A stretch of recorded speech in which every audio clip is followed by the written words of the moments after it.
இந்த நாளிலும் அதை குறித்து நான் தியானித்து ஜபித்துக் கொண்டிருக்கும் பொழுது எபேசியர் 6வது அதிகாரத்திலிருந்து அந்த வசனத்தை நாம் வாசித்து அதனுடைய அடிப்படையிலே நாம் இந்த நாளிலே நாம் தியானிக்க இருக்கிறோம். ஆண்டவர் எந்தெந்த காரியங்களுக்காக ஜெபத்தை வைத்திருக்கிறார் வேதம் முழுவதும் நீங்கள் பார்க்க முடியும். இயேசுவை போல ஜெபித்த இயேசு எப்படி ஜெபித்தார், பரிசுத்தவான்கள் எப்படி ஜெபித்தார்கள், பரிசுத்தவான்கள் எல்லாவற்றையும் நம்ம பார்க்க முடியும். ஆனால் அந்த ஜெபத்தினுடைய விளைவு என்ன இருக்க வேண்டும்? What should be the outcome of the prayer? அந்த ஜெபத்தின் மூலமாக ஆண்டவர் எதை செய்ய விரும்புகிறார்?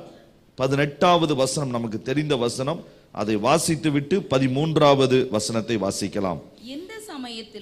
எந்த சமயத்திலும் சகல விதமான வேண்டுதலோடும் விண்ணப்பத்தோடும் ஆவியினாலே ஜெபம் பண்ணி அதன் பொருட்டு மன உறுதியோடும் சகல பரிசுத்தவான்களுக்காகவும் பண்ண வேண்டும் வேண்டுதலோடும் விழித்துக் கொண்டிருங்கள். Be watchful and pray.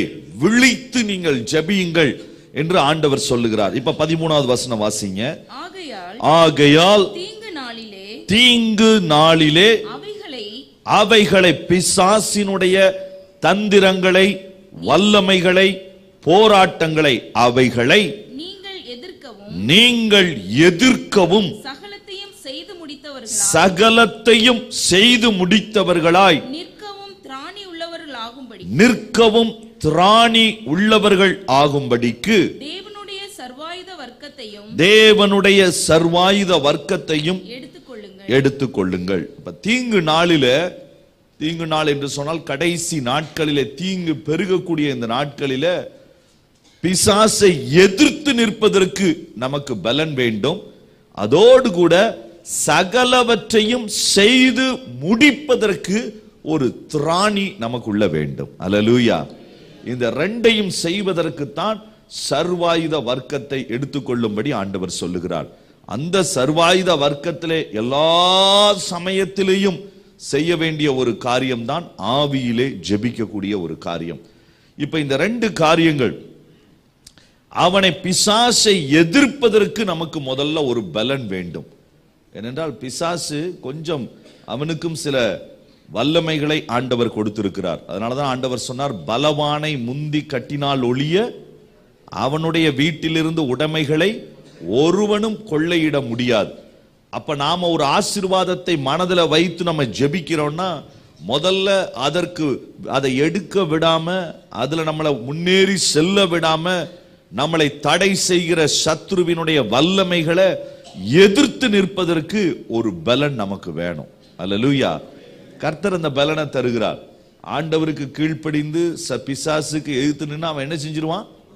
ஓடி போயிடுவான். பாருங்க எவ்வளவு ஈஸியா இருக்கு பாருங்க. பிசாசை எதிர்த்து நிற்கிறது என்று சொன்னால் உடனே பிசாசை எதிர்த்து நிற்கணும், டெய்லி 4 முட்டை சாப்பிடணும், ஜிம்முக்கு போகணும், அப்படி அவசியம் இல்லை. பிசாசை எதிர்த்து நிற்பதற்கு தேவனுக்கு கீழ்ப்படிந்து கர்த்தருடைய ஆவியின் பட்டயமாகிய வசனத்தை கையில வச்சு நம்முடைய வாழ்க்கையை கர்த்தருக்குள்ள பலப்படுத்தினா போதும், அவன் என்ன செஞ்சிருவான்? ஓடி போயிடுவான். அதனாலதான் இயேசுவின் நாமத்துல போன்னு சொன்ன உடனே பிசாசு ஓடுது. அல்லேலூயா.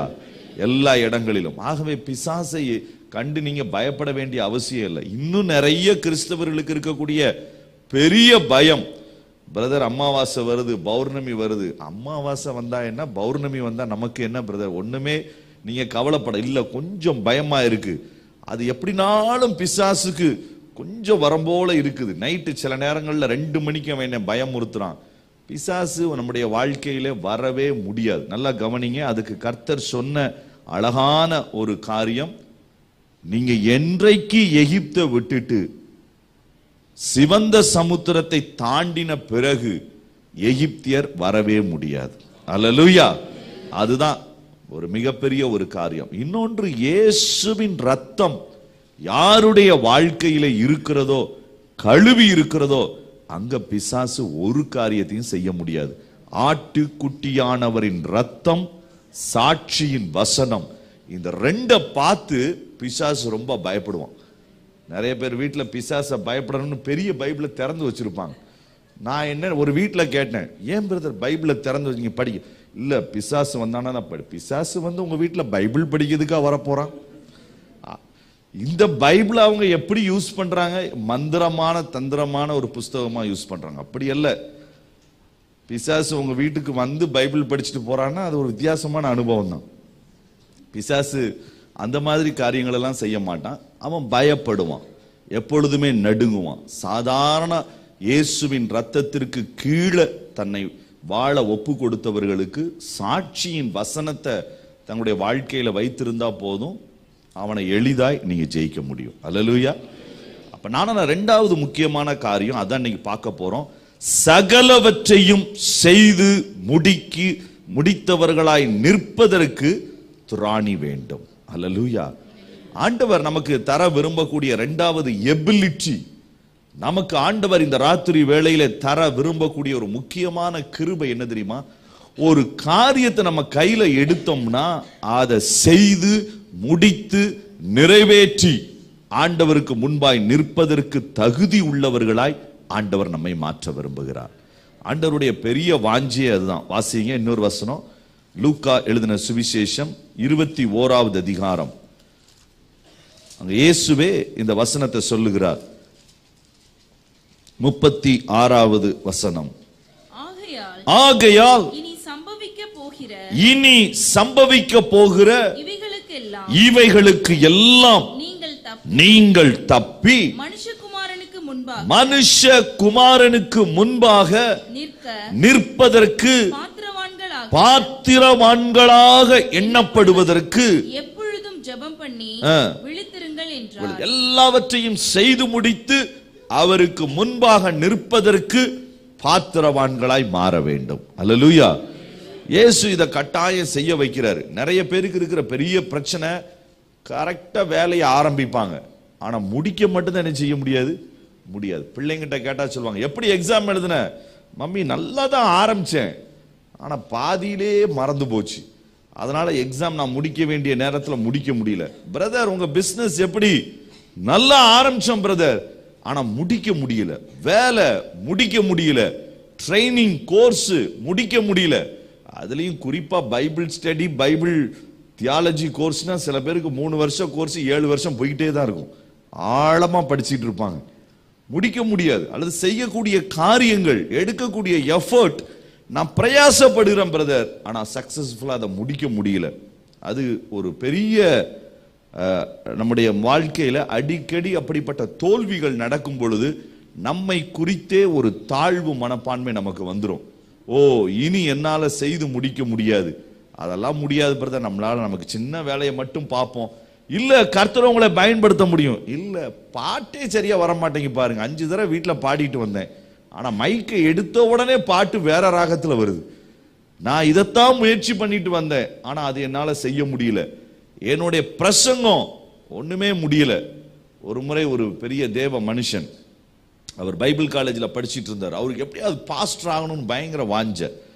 அப்போ பைபிள் காலேஜ் முடிஞ்ச உடனே எல்லாருக்கும் ஒவ்வொரு அந்த ப்ரீச்சிங் ஷெட்யூல் கொடுத்தாங்க, பிரசங்கம் பண்ணக்கூடிய வாய்ப்பு கொடுத்தாங்க. இவருக்கும் ஒரு வாய்ப்பு கொடுக்கப்பட்டது. இவர் போய் உட்கார்ந்து புக்கெல்லாம் ரெஃபர் பண்ணி, தியாலஜி எல்லாம் ரெஃபர் பண்ணி, ஜெபம் பண்ணி, ஆண்டவர்கிட்ட கேட்டு, ஆண்டவரே நீங்க வெளிப்பாடத்தாங்க, அதையும் கேட்டு வாங்கி, கமெண்ட்ரிஸ் எல்லாம் ரெஃபர் பண்ணி ஒரு 7-8 பக்கத்துக்கு நல்ல செய்திகளை எழுதி ஆயத்தமாகி அடுத்த நாள் வந்திருக்கிறாரு. அவர் 45 நிமிஷம் அவர் பிரசங்கம் பண்ணணும். இங்க அவங்க காலேஜ் ப்ரொஃபசர்ஸ் எல்லாம் பின்னாடி உட்கார்ந்து இருக்கிறாங்க. இவர் எப்படி பிரசங்கம் பண்ண போறாரு? மிஷன் சொசைட்டினுடைய லீடர்ஸும் உட்கார்ந்து இருக்கிறாங்க அந்த கான்வகேஷன்ல. யார் நல்லா பிரசங்கம் பண்றாங்களோ அவங்களுக்கு நல்ல சபையினுடைய போதகராவதற்கு வாய்ப்பு கிடைக்கும். அப்ப இவரும் போய் நின்று பிரசங்கத்தை ஆரம்பிச்சாரு. ஆரம்பிச்சுதான் இவருக்கு தெரியும், வேர்த்து டென்ஷன் ஆகி 7 பக்கம் மெசேஜ 7 நிமிஷத்துல முடிச்சிட்டாரு. முடிச்சிட்டு அவருக்கு இருந்த 45 நிமிஷத்துல 10 நிமிஷத்துல மெசேஜ் முடிஞ்சிருச்சு. என்ன செய்யறதுன்னு தெரியல. அவங்க பின்னாடி இருக்கிறவங்க ரொம்ப ஆச்சரியமா பாக்குறாங்க. இன்னும் உனக்கு டைம் இருக்குது, டைம் இருக்குது, நான் தான் மெசேஜ முடிச்சிட்டேன்னு, இனிமே என்ன பண்றது? மறுபடியும் நான் ஆரம்பிக்க முடியாத, எங்க ஆரம்பிக்க முடியாது. சரின்னு சொல்லி அவருக்கு செலக்ஷன் ஆகல. ரொம்ப நொந்து போயிட்டாரு. அந்த பேப்பரை எடுத்துக்கிட்டு அன்னைக்கு சாயந்தரம் அவர் இருந்த அந்த கல்லூரியினுடைய பின்பகுதியில் நிறைய சவுக்கு தோட்டங்கள் இருந்தது. அந்த தோட்டத்திற்கு பின்னால ஒரு பெரிய கடற்கரை. அதுக்குள்ள போனாரு, ஓன்னு கத்துனாரு, அழுதாரு. ஆண்டவரே என்னால ஒண்ணுமே முடியலன்னு. திடீர்னு ஆண்டவருடைய சத்தம் கேட்டுச்சு, சர்ச்சில் தான் உனக்கு பிரசங்கம் பண்ண முடியல, இங்க இருக்கிற குருவிக்கு பிரசங்கம் பண்ணுன்னு. இவர் யோசித்தாரு, கடைசியில நம்மளை யாருக்கு பாஸ்டர் ஆகிட்டீங்க? குருவிக்கும் காக்காவுக்கும் பாஸ்டர் ஆகிட்டீங்களா ஆண்டவரே. நான் எவ்வளவு ஒரு வாஞ்சியோடு கூட இந்த பைபிள் காலேஜ்ல படிச்சுட்டு வந்தேன், என்னை குருவிக்கும் இதுக்கும் போய் நீங்க பாஸ்டர் ஆகிட்டீங்களேன்னு சொல்லி, சரி அந்த உணர்வை எடுத்துக்கிட்டு ஃபுல் பிரசங்கம். யாருக்கு? குருவிக்கு. கவனமாய் கேளுங்கள். அங்க யாரு கேட்க? குருவி அப்பப்ப சத்தம் போடும், சரி இருக்குது அப்படின்னு இவரு எல்லா ஆல்டருக்காலும் கொடுத்தாச்சு. யாருக்கு? குருவிக்கும் காக்காவும் கொடுத்துட்டு வந்தாரு. வந்து அடுத்த நாள் இவருக்கு கொஞ்சம் சந்தோஷம் ஆயிடுச்சு. சரி பரவாயில்ல, கர்த்தர் எப்படி நம்மை நடத்துவார்னு. அவர் அந்த கடற்கரையில இடையில நடந்துகிட்டு இருக்கும் போது சாயந்தர நேரத்துல திடீர்னு அந்த பக்கத்துல இருந்து ஒரு போட் வந்தது. அந்த போட்ல வந்து ஒருத்தர் இறங்கி வந்தாரு. நீங்க தான் இவரா அப்படின்னு கேட்டாரு. ஆமா, என்ன விஷயம் அப்படின்னு. எங்க ஊர் கன்வென்ஷனுக்கு நீங்க தான் வரணும். இவருக்கு ஒண்ணுமே ஓடல. என்னை பத்தி உங்களுக்கு எப்படி தெரியும்? அதெல்லாம் நீங்க எதுவும் கேட்காதீங்க, நீங்க வாங்க. கூட்டிட்டு போனாங்க. கர்த்தர் அவரை வல்லமையா பயன்படுத்தினாரு. அது யாரு தெரியுமா? நம்மளுடைய நாட்கள்ல உலகத்திலேயே அதிகமான பேரை கர்த்தரிடத்துல கொண்டு வந்த பில்லி கிரஹாம். ஹல்லேலூயா. அவருடைய முதல் பிரசங்கம் ஃபிளாப், எதுவும் செய்ய முடியல. கடைசியில யாருக்கு போய் பிரசங்கம் பண்ண வேண்டிய கட்டாயம்? பக்கத்துல கையை பிடிச்சு சொல்லுங்க, பரவாயில்ல குருவியாவது கேட்கும். அதனால தைரியமா நம்ம பிரசங்கம் பண்ணலாம். ஆண்டவர் அதை செய்து முடிப்பதற்குரிய பலனை தருகிறவர். அல்லேலூயா. வேதத்துல வேதம் சொல்லுகிற ஒரு 3 பேரை குறித்து ஆச்சரியமான சாட்சி வேதம் சொல்லுகிறது. இவர்கள் எப்படி செய்து முடித்தார்கள். இன்னைக்கு நமக்கு தேவை காரியத்தை ஆரம்பிக்கிறவர்கள் அல்ல, முடிக்கிறவர்கள். அற்பமான ஆரம்பமா இருந்தாலும் அதை முடித்து காண்பிக்கிறவர்கள், அதை செய்து நிறைவேற்றுகிறவர்கள், அதை பூரணமாய் நிறைவேற்றி முடிக்கிறவர்கள். இயேசு கிறிஸ்து இந்த சிலுவைக்கு வந்த பொழுது, அவர் சிலுவையில மரிக்கும் போது கடைசியா சொன்ன வார்த்தை என்ன? எல்லாம் முடிந்தது. Everything is completed. அதுதான் கிறிஸ்தவ வாழ்க்கையினுடைய மிகப்பெரிய காரியம். அது எப்படி பிரதர் முடிக்கிறது? எப்படி கர்த்தர் நமக்கு தந்த காரியங்களை, நம்ம குடும்பத்தை, நம்முடைய தொழில, நம்முடைய சபைய, நம்முடைய ஊழியத்தை, தேவன் தந்த கிருபைகளை பயன்படுத்தி நான் எப்படி சகலவற்றையும் செய்து முடிக்க திராணி உள்ளவர்களாய் கர்த்தர் நம்ம எப்படி மாற்றுகிறார் வாசிக்கலாம். அப்போஸ்தலர் நடபடிகளின் புஸ்தகம் 13வது அதிகாரம். இங்க ஒரு மனிதனை குறித்து அந்த சாட்சி சொல்லுகிறது. 36வது வசனத்தை வாசிக்கலாம். அப்போஸ்தலர் நடபடிகளின் புஸ்தகம் 13வது அதிகாரம் 36வது வசனம். தாவீது தன் காலத்திலே தேவனுடைய சித்தத்தின்படி அவருக்கு ஊழியம் செய்த பின்பு, தேவனுடைய சித்தத்தின்படி அவருக்கு ஊழியம் செய்த பின்பு நித்திரை அடைந்து தன் பிதாக்களிடத்திலே சேர்க்கப்பட்டு, போதும், தன் பிதாக்களிடத்திலே சேர்க்கப்பட்டான். 22வது வசனம். பின்பு ஆண்டவர் சவுலை தள்ளி தாவீதை அவர்களுக்கு ராஜாவாக ஏற்படுத்தி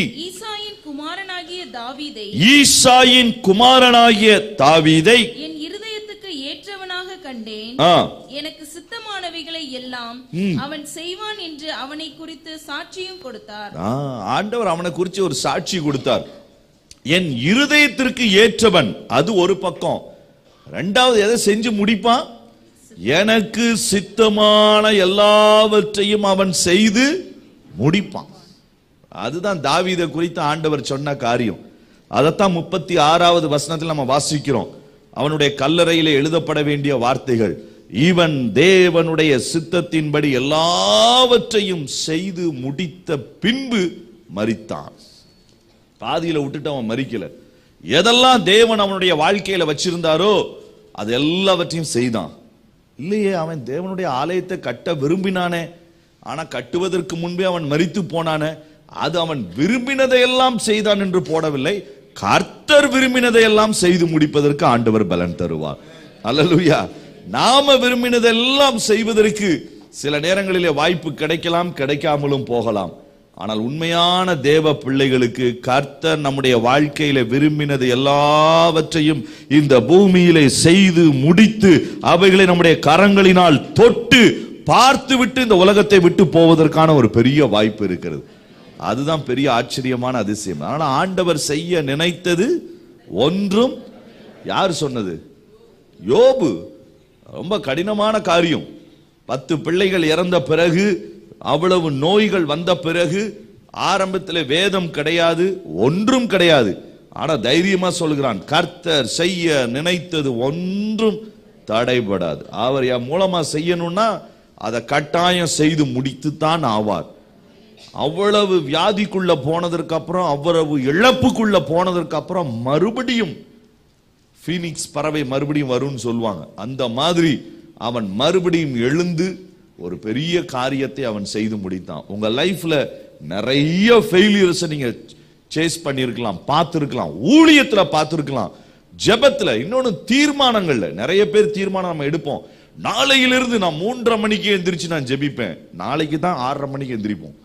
இயேசுவே, நேத்து நைட்டு தான் தீர்மானம் எடுத்தேன், ஆனா வாட்சி வேலை செய்யாது, மொபைல் வேலை செய்யாது, ஏதாவது ஒரு டயர்ல வந்துடும், இனி நம்மளால முடியாது அப்படி நம்ம முடிவு எடுத்துருவோம். இல்ல, கர்த்தருக்கு சித்தமான காரியங்களை நீங்க தீர்மானமா எடுத்தீங்கன்னா கர்த்தர் நிச்சயமா செய்து முடிக்க உங்களுக்கு பலன் தருவார். இந்த தாவீது எப்படி இவைகளை செய்து முடித்தான்? தாவீதை குறித்து நிறைய வசனம் இருந்தாலும் அவன் செய்து முடித்ததற்கான முக்கியமான ஒரு வசனத்தை சங்கீதம் 78 நம்ம வாசிக்கிறோம். திருப்புங்கள், சங்கீதம் 78. அவன் எப்படி இந்த காரியங்களை அவன் செஞ்சு முடிச்சான்? பெரிய குவாலிஃபிகேஷன் இல்ல. நல்லா கவனிங்க, தாவீதுக்கு கொடுத்த பொறுப்பு, தாவீது படிச்ச படிப்பு, இந்த ரெண்டுக்கு சம்பந்தமே கிடையாது. தாவீதுக்கு ஆண்டவர் கொடுத்த மிகப்பெரிய பொறுப்பு யுத்தங்களை நடத்த வேண்டும், ராஜாவாய் இருக்க வேண்டும். ஆனா அவன் படிச்ச படிப்பு ஒண்ணுமே படிக்கல, ஆடு மேய்ச்சிட்டு இருக்கிறான். அவங்க வீட்டிலேயே அவங்க அண்ணன்மார்கள் கூட ராணுவத்துக்கு போனாங்க. ஆனா அந்த பேசிக் மிலிட்டரி ட்ரைனிங் கூட யாருக்கு கிடையாது? தாவீதுக்கு கிடையாது. தாவீது முதல்ல பிடிச்சதே கிட்டாரை பிடிச்சிட்டான். அதனால அவனுக்கு கையில வாளு கீழெல்லாம் பிடிச்சு பழகல. எடுத்த உடனே கிட்டாரை பிடிச்சுதான் அவன் பழகிட்டு இருந்தான். ஆனா ஆண்டவர் அவனுக்கு கொடுத்த டார்கெட், ஆண்டவர் அவனுக்கு கொடுத்த வேலை யுத்தங்களை நடத்துகிற வேலை. எல்லா ராஜ்யத்திற்கு விரோதமான எதிரிகளை ஜெயிக்கணும், ஒவ்வொருத்தரா ஜெயிக்கணும். வந்துகிட்டே இருப்பாங்க, மறுபடி அவர்களோடு கூட போரிடணும், அதிகமா ரத்தம் சிந்தணும். அது தாவீதை குறித்து ஆண்டவர் வச்சிருந்த ஒரு காரியம். ஆனா தாவீது இப்படி சொல்லல, ஆண்டவரே நான் ஆடு மேய்ச்சிட்டு இருந்த ஆளு, என்னை நீங்க மட்டும் ஒரு வன விலங்குத்துறை அமைச்சரா மாத்தி இருந்தீங்கன்னா ஆட்டுல வெரைட்டியா கொண்டு வந்திருப்பேன். அப்படிப்பட்ட ஆடு, நியூசிலாந்து ஆடு, இந்த ஆடு, அந்த ஆடு, பெரிய ஆட்டுக்கடை அதிபரா மாத்திருக்கலாம், அல்லது வன விலங்குத்துறை அமைச்சரா மாத்தி இருக்கலாம். ஆனா ஆண்டவர் அவனை அப்படி மாத்தல, ஒரு ராணுவ வீரனா. ரொம்ப ஆச்சரியம் பாத்தீங்களா? அப்ப ஆண்டவர் நம்மளை எந்த காரியத்திற்கு தெரிந்தெடுக்கிறாரோ அந்த காரியம் நமக்கு வித்தியாசமா இருக்கும், நமக்கு பெரிய சவாலா இருக்கும், நம்மளால புரிந்து கொள்ள முடியாது. ஆனால் தேவன் அதை செய்து முடிக்கிற பலனை கர்த்தர் கட்டளை இடுகிறார். அல்லேலூயா. அதுதான் ஆண்டவருடைய மிகப்பெரிய காரியம். தேவன் அதை செய்கிறார், ஆண்டவர் அதை செய்து முடிக்கிறார், கர்த்தர் அதை வாஞ்சிக்கிறார். இங்க 78வது சங்கீதத்துல பாருங்க, ஆண்டவர் அதை சொல்றார் பாருங்க. 70வது வசனத்திலிருந்து 72வது வசனம் வரைக்கும் நம்ம வாசிக்க போகிறோம். தம்முடைய தாசனாகிய தாவீதை தெரிந்து கொண்டு, தம்முடைய தாசனாகிய தாவீதை தெரிந்து கொண்டு ஆட்டு தொழுவங்களில் இருந்து அவனை எடுத்தார், ஆட்டு தொழுவத்திலிருந்து அவனை எடுத்தார். கரவல் ஆடுகளின் பின்னாக திரிந்த அவனை, கரவல் ஆடுகளின் பின்னாக திரிந்து கொண்டிருந்த அவனை, தம்முடைய ஜனமாகிய யாக்கோபையும் தம்முடைய சுதந்திரமாகிய இஸ்ரவேலையும் மேய்ப்பதற்காக அழைத்து கொண்டு வந்தார். இதுவரைக்கும் அழைத்து கொண்டு வருகிறார். ஆனா அவன் எப்படி செஞ்சு முடிச்சான்? 72வது வசனம், இவன் அவர்களை தன் இருதயத்தின் உண்மையின்படியே மேய்த்து தன் கைகளின் திறமையினால் அவர்களை நடத்தினான். ரெண்டு விஷயம்தான். ஆண்டவர் தாவீதை பார்த்து சொன்னாரு, நீ ஆட்டத்தான் மேட்ச் இருக்கிற, இனி உன்னை பெரிய ராஜாவா மாற்ற போறேன். ஐயோ ராஜாவா? இனி போய் நம்ம எங்க படிக்கிறது, இனி போய் எங்க காரியங்களை கற்றுக்கொள்வது?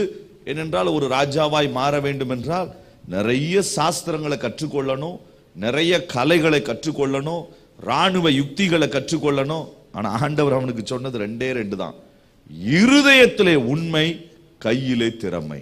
எல்லாரும் சொல்லலாமா? இருதயத்திலே உண்மை, கையிலே திறமை. இந்த ரெண்டையும் கர்த்தரே நமக்கு தருகிறார். அல்லேலூயா. இதுல சில பேர் பாத்தீங்கன்னா ஒரு விஷயத்தை மட்டும்தான் நம்புவாங்க. ஒரு சிலர் இருதயத்துல உண்மையை மட்டும் நம்புவாங்க, இன்னொரு சில பேர் கையில உள்ள திறமையை மட்டும் நம்புவாங்க. ஆனா ஆண்டவர் அப்படி அல்ல, எல்லாவற்றையும் சரியாய் தருகிற ஆண்டவர். The truthfulness in the heart and the talent in the hand. இந்த ரெண்டையும் ஆண்டவர் அழகாய் செய்கிறார்.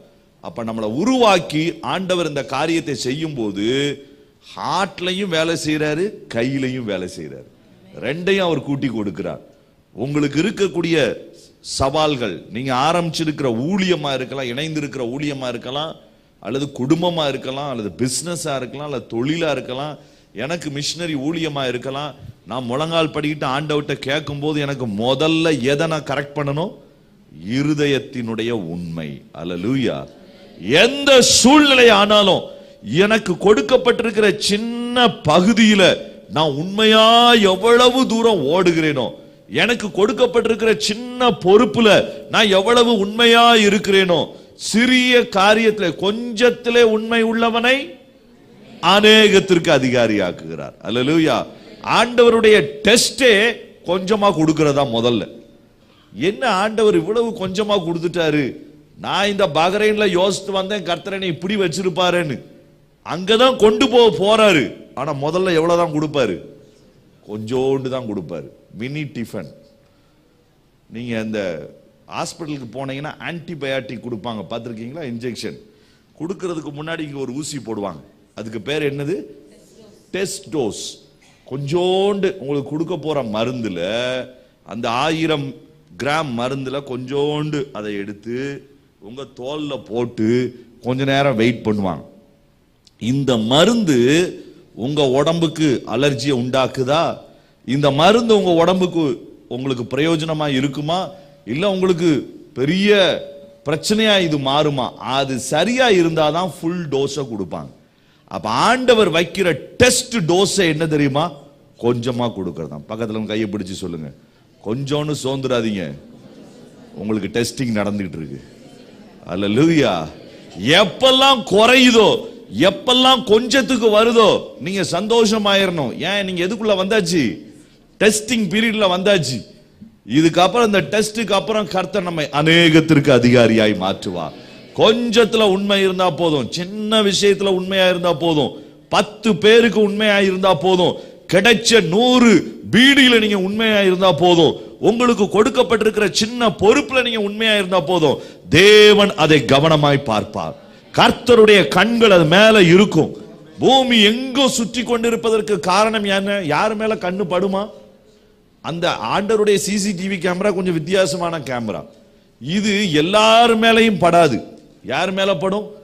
தன்னை பற்றி உத்தம இருதயத்தோடு இருக்கிறவர்களுக்கு தன்னுடைய வல்லமையை விளங்க பண்ணும்படி அவருடைய கண்கள் பூமி எங்கும் சுற்றி. உத்தம இருதயம் அப்படியே பார்த்துட்டே இருப்பார். யார் இதை கரெக்டா செய்யறாங்க, எப்படி செய்யறாங்க, இதை செய்வதற்கு அவர்களுக்கு என்ன பலனை கர்த்தர் தந்திருக்கிறார். ஒரு முறை ஜீசஸ் ரெடீம்ஸ் மினிஸ்ட்ரியில் இருக்கக்கூடிய அப்பாத்துரு அண்ணே ஒரு சாட்சி சொன்னாங்க. அவங்க சொன்னாங்க, திருநெல்வேலியில முழு இரவு ஜெபம் நடக்கும். அந்த முழு இரவு ஜெபத்துல நானும் போவேன். நான் அப்பதான் ரட்சிக்கப்பட்டிருந்த ஆரம்ப நாட்கள். பேங்க் மேனேஜர், அவங்க பேங்க் கேஷியர் நினைக்கிறேன், நல்ல ஒரு பொறுப்புல அவங்க ஒர்க் பண்ணிட்டு இருந்தாங்களாம். அப்போ இவங்களுக்கு ஒரே வாஞ்ச, எப்படியாவது இணைஞ்சு ஊழியம் செய்யணும். இவர் போன உடனே முழு இரவு ஜெபத்துல இவர் யாருக்கும் தெரியாது, பிரதர் நானும் இந்த ஊழியத்துல ஒரு சின்ன பங்கு. அப்படியா, ரொம்ப சந்தோஷம், ஊழியத்துல இணைஞ்சு செயல்படணும். இவர் நினைச்சாரு, நைட்டு பிரேயருக்கு நம்ம வர்றோம், நம்ம கையில இன்னைக்கு ஜெப விண்ணப்பத்தை தந்து நம்ம ஆவியில நிறைஞ்சி நடத்தி எல்லாரையும் அப்படின்ற வேகத்துல வந்தாரு. உடனே வச்சா, ரொம்ப சந்தோஷம் பிரதர், ஒரு உதவி செய்வீங்களா? எதுனாலும் நான் ரெடி. இந்த எல்லாரும் கிளாஸ் காஃபி குடிச்சிட்டு வச்சுட்டு போயிட்டாங்க, இந்த கிளாஸ் மட்டும் கழுவிட முடியுமான்னு. இவர் எதுக்காக வந்தது? எழுப்புதல் ஜெபம் நடத்துறதுக்கு. கிடைச்சது என்னது? காஃபி கிளாஸை கழுவுறதுக்கான வாய்ப்பு. அப்ப இதே வாய்ப்பு தான் இன்னொரு நண்பருக்கும் கிடைச்சுதான். இவங்க 2 பேரும் போயிருக்கிறாங்க. இவர் நமக்கு சரி கர்த்தர் தந்த முதல் ஊழிய வாய்ப்பு, அதனால இதை நல்லா கழுவணும் அப்படின்னு சொல்லி அதை நல்லா அழகா கழுவி சுத்தி பக்கத்துல இருந்தவர் சொன்னாராம், நம்ம எப்படி வந்தோம், ஒரு ஆராதனை நடத்தி ஒரு எழுப்புதலை கொண்டு வந்துடலான்னு பார்த்தா நம்ம கையில காப்பி குடிச்ச கிளாஸை கொடுத்துட்டாங்களே. அதனால சொல்லி அதை ஒரு கவலையினமா அப்படியே கழுவுனாராம். அப்ப இவர் சொன்னாராம், இல்ல பிரதர், நம்மளால நமக்கு கொடுக்கப்பட்ட ஊழியம் அதை நம்ம நல்லா செய்வோம், அதெல்லாம் ஒண்ணு இல்லை பிரதர், லேசா கழுவுங்க போதும், ரொம்பலாம் தேய்க்காதீங்க, சோப்பும் வேஸ்ட் ஆயிரும் அப்படின்னு சொல்லி அவர் வேகத்துல கட கட கட கடன்னு கழுவி வச்சுட்டு அவர் போயிட்டார். அப்ப அப்பா துறை அவர் சொன்னாரு, அது கொஞ்ச நாள் ஆச்சு, எங்களை கர்த்தருடைய இது ஆண்டவர் எனக்கு வைக்கிற டெஸ்ட்னு எனக்கு தெரிஞ்சு போச்சு. அதனால ஆண்டவர் என்னை கொஞ்ச நாள் அங்கே வச்சிருந்தாரு. அதுக்கு பிறகு ஆண்டவர் உயர்த்தினாரு. இன்னைக்கு அநேக ஆயிரங்களுக்கு பயன்படுத்துறாரு. ஆனா பல வருஷம் கழிச்சு இவர் அந்த முழு ஜெபத்துக்கு போகும்போது பழைய நண்பர் இன்னமும் எதைத்தான் கழுவிட்டு இருந்தாராம். அப்பதான் அவர் சொன்னாரு, ஆண்டவர் கருகலான மேக்ஸ் வாத்தியாரு, எல்கேஜி பாஸ் ஆனாதான் யூகேஜி பாஸ் ஆனாதான் 1ஆம் கிளாஸ். அவர் கவனமா பார்த்து ஒவ்வொரு ஸ்டாண்டர்டா தான் நம்மளை கூட்டிட்டு போவாரு. அதனால அந்த பிரதர்ட்ட கேட்டாரா, என்ன பிரதர், இப்பவும் ஒருத்தனும் ஒழுங்கா குடிச்சிட்டு அவன் கழுவுறானா பிரதர் அப்படின்னு தான் அவர் திட்டிட்டு இருக்கிறாரு. அதனால அவர் சொன்னாரு, எனக்கு தெரிஞ்சு இன்னும் ஒரு 10 வருஷம் அந்த டிபார்ட்மெண்ட்டை விட்டு அவர் மாற மாட்டாரு அப்படின்னு சொல்லிட்டு இருந்தார். ஏன் நான் சொல்றேன், உத்தம இருதயத்தை வேற யாரும் பார்க்க முடியாது, ஆனா தேவன் பார்ப்பார். அல்லேலூயா. தாவீதினுடைய உத்தம இருதயம், தாவீதுக்கு இருந்த ஒரு பெரிய வாஞ்ச. நீங்க 1 சாமுவேல்ல நமக்கு தெரிஞ்ச வசனம், நான் ஒரே ஒரு காரியத்தை மட்டும் அதுல காண்பிக்க விரும்புறேன். அவன் கோலியாத்தை அடிப்பதற்கு அவனுடைய கையில ஆண்டவர் கொடுத்த முதல் ஊழியம் ஆட்டு மந்தை தான். 16 வயசுல அவனுக்கு கிடைச்சது ஆட்டு மந்தை. ஸ்கூலுக்கு போக முடியாது, மிலிட்டரிக்கு போக முடியாது, காட்டுக்குள்ள போய் இந்த ஆடுகளை மேய்க்கணும், கவனமா பார்க்கணும், இது மட்டும்தான் அவனுக்கு கொடுக்கப்பட்டது. ஆனா திடீர்னு ஒரு நாள் அவங்க அப்பா கூப்பிடுறாரு, நீ போய் உங்க அண்ணனுக்கெல்லாம் அந்த பால் ஆடையெல்லாம் கொடுத்து பயிரெல்லாம் கொடுத்து அவங்க என்ன உயிரோட இருக்கிறாங்களா, நல்லா இருக்கிறாங்களா அப்படின்னு அவங்ககிட்ட இருந்து ஒரு செய்தி நீ வாங்கிட்டு வான்னு சொல்லி. அப்ப இவன் என்ன செய்யறான் பாருங்க, 20வது வசனம் பாருங்க. 18வது வசனத்தையும் 20வது வசனத்தையும் வாசிக்கலாம். 1 சாமுவேல் 17வது அதிகாரம். இந்த 10 பால் கட்டிகளை 1000 பேருக்கு அதிபதியானவனிடத்தில் கொடுத்து, இந்த 10 பால் கட்டிகளை நீ 1000 பேருக்கு அதிபதியானவனிடத்திலே கொடுத்து, உன் சகோதரர் சுகமாய் இருக்கிறார்களா என்று விசாரித்து அவர்களிடத்தில் அடையாளம் வாங்கி கொண்டு வா என்றான். தாவீது அதிகாலையில் எழுந்து ஆடுகளை காவலாளி வசமாய் விட்டு ஈசாய் தனக்கு கற்பித்தபடியே எடுத்துக்கொண்டு போய் ரதங்கள் இருக்கிற இடத்திலே வந்தான். நல்ல கவனிங்க, இதுல எவ்வளவு அழகா போட்டிருக்குன்னு பாருங்க. அவங்க அப்பா 10 பால் கட்டிகளை அவனிடத்துல கொடுத்து விசாரிச்சுட்டு வர சொல்றாரு. ஆனா 20வது வசனம் அழகா சொல்லுது, அதிகாலையிலே எழுந்து ஆடுகளை காவலாளி வசமாய் கவனமாய் வைத்துவிட்டு அதற்கு பிறகு தன்னுடைய தகப்பன் கொடுத்த 2வது வேலையை அவன் செஞ்சான். அல்லேலூயா. நம்மளா இருந்தா என்ன செஞ்சிருப்போம், ஆடு அது அப்பா தானே அனுப்புனாரு, அவர் பார்த்துக்கிடுவாரு அப்படின்னு சொல்லிட்டு அவன் போயிருக்கலாம். அல்லது அவன் காவலாளி, அவன் பார்க்கறான் பார்க்காம போறான், நமக்கு அப்பா இன்னொரு வேலை கொடுத்துட்டாரு, இந்த வேலை கொடுத்துட்டாரு, இதை செய்வோம் அப்படின்ற வேகத்துல தன்னுடைய கையில கிடைச்ச ஆட்டுக்குட்டிகள்ல ஒண்ணு கூட மிஸ் ஆயிடக்கூடாதுன்னு அத கவனமா காவலாளி கையில கொடுத்துட்டு தான் அடுத்த வேலையை அவன் பார்க்க போறான். அல்லேலூயா. ஒரு சின்ன சின்சியாரிட்டி நான் கர்த்தருக்கு முன்னால தைரியமா சொல்ல முடியும். ஆண்டவருடைய நாம மகிமைக்காக நான் சொல்றேன். ஆரம்ப நாட்கள்ல பீகாருக்கு போன புதுசுல நிறைய நேரங்கள்ல, நான் நேற்று முந்தா நாள் ஒரு சிஸ்டர் வீட்டில் இருக்கும்போது நான் சொல்லிட்டு இருந்தோம், அங்க ஆபரேஷன் பண்றதுக்கு லைட் இருக்காது, டார்ச் லைட்டை வச்சு தான் ஆபரேஷன் பண்ணணும், ஏசி கிடையாது. அதனால கதவை ஜன்னலை திறந்து விட்டுருவோம், காத்து நல்லா வரட்டும்னு சொல்லி. அங்க நிறைய இன்ஸ்ட்ருமெண்ட் இருக்காது, அந்த ஸ்கின்னை நீங்க ஓபன் பண்ணதுக்கு அப்புறம் அதை இழுத்து பிடிப்பதற்கு தேவையான குட்டி குட்டி இன்ஸ்ட்ருமெண்ட்ஸ்லாம் தேவை இருக்கும், ஆபரேஷனுக்கு கிடைக்காது. பழைய ஸ்பூனு, பழைய சோத்து கரண்டி இதெல்லாம் மடக்கி அதை வச்சு ரிட்ராக்ட் பண்ணி தான் அந்த நாட்களில் சர்ஜரி எல்லாம் பண்ணியிருக்கோம். அப்போ ரொம்ப கஷ்டமா இருக்கும். அங்க தியேட்டர்ல போடக்கூடிய ட்ரெஸ் அது நாமளே துவைச்சு வீட்டுல இருந்து எடுத்துட்டு வரணும், ஏன்னா அங்க துவைக்கிறதுக்கு ஆள் இருக்காது. அப்புறம் வரக்கூடிய பேஷண்ட்டுக்கு நாமளே பாயே எடுத்துட்டு வரணும். பாருங்க டாக்டருக்கு எவ்வளவு நல்ல வேலைன்னு. எந்த பேஷண்ட்டுக்கு நீங்க ஆபரேஷன் பண்றீங்களோ நீங்களே பாயையும் கொண்டு வரணும். எல்லாத்தையும் கீழே பெட்ஷீட்டில் நம்மகிட்ட இருக்கிற பெட்ஷீட் பாயெல்லாம் கீழே விரிச்சு அதில் தான் அவங்கள படுக்க வச்சிருப்போம். நைட்டு நேரத்தில் மொத்தமாக எல்லாரும் கஞ்சி அவங்களுக்கு செஞ்சு கொடுத்து சர்ஜரிக்கு அப்புறம் நம்ம தான் அதை செஞ்சு கொடுக்கணும். ரொம்ப ஏழப்பட்ட ஜனங்கள் தூர இடத்துலேருந்து வருவாங்க. அப்படிப்பட்ட சூழ்நிலையில் தான். ஆனால் ஆண்டவருடைய கிருபையினால அந்த ஹாஸ்பிட்டலில் வாசத்துக்கு ஒரு தடவை நாங்கள் தான் எல்லாரும் சேர்ந்து கழுவோம். அதனுடைய சுவர்களை, தரையை, எதுக்கு அதுக்கு போய் வீணான செலவு நம்ம கொடுக்கணும்னு சொல்லிட்டு எல்லாரும் உட்காந்து ப்ரஷ்ஷை வச்சு நல்லா கழுவி சுத்தம் பண்ணி அதை எடுத்து வைப்போம். நிறைய அங்கே ஆன்டிசெப்டிக் சொல்யூஷன்ஸை யூஸ் பண்ண முடியாது, ஏன்னா காசு அவ்வளோ இருக்காது, அவ்வளோ காசு கொடுத்து வாங்கவும் முடியாது. அதனால சோப்பு தண்ணியை கரைச்சி அந்த கையில் உள்ள ப்ரஷ்ஷை வச்சு தான் அதை கழுவுறது உண்டு. அப்போ ஒரு நாள் வாஷிங் டே அல்லது வாரத்தில் மாசத்தில் 2 நாள்னு சொல்லி எல்லாருமே செய்வோம். டாய்லெட்ல இருந்து எல்லாத்தையும் எல்லாரும் கழுவோம். அப்போ ஆரம்ப நாட்களில் அந்த வேலையை செய்யும் போது கிட்டத்தட்ட ஒரு 10 பேஷண்ட் ஒரு நாளைக்கு வர்றதே ரொம்ப கஷ்டமா இருக்கும். அப்படி 10 பேர் வந்தாலும் அவங்களுக்கு ஏற்ற வைத்தியத்தை நம்ம செய்ய முடியாது. சில பேர் கேன்சர்ல வருவாங்க, சில பேர் கடினமான நோய்களில் வருவாங்க.